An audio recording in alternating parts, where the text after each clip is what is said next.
They are located in Gakona, Alaska. The project is called HAARP. HAARP is the High Frequency Active Auroral Research Project, originally a joint effort of the Air Force and Navy in cooperation with a number of academic institutions. It is today the world's largest radio broadcasting station, but it's not designed to broadcast for human ears. It uses unique patented ability to focus the energy coming out of the antenna field and injects that energy into a spot at the very top of the atmosphere in a region called the ionosphere.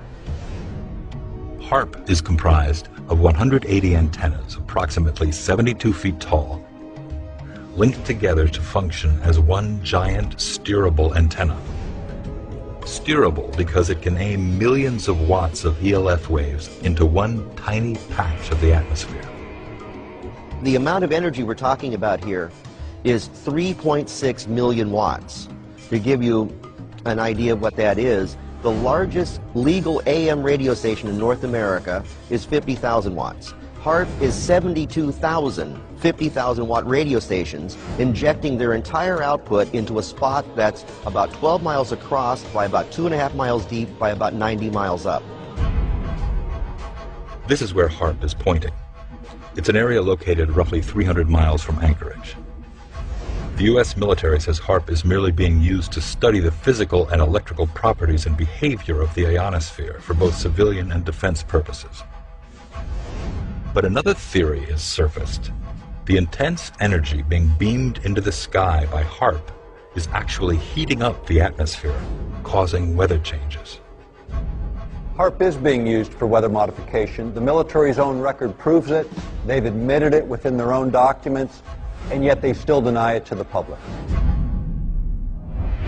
Dr. Brooks Agnew has researched ELF wave technology for the past 30 years and is convinced HAARP's effect on the ionosphere does alter the weather. HAARP couldn't affect the jet stream directly, but indirectly it could, because if you push the ionosphere out into space, then the stratosphere just under the ionosphere has to move to fill in that gap. When it moves, it could pull the jet stream with it, thus rerouting it hundreds of miles, changing the way water moves through our atmosphere. HAARP is one of several ELF wave transmitters located all over the globe.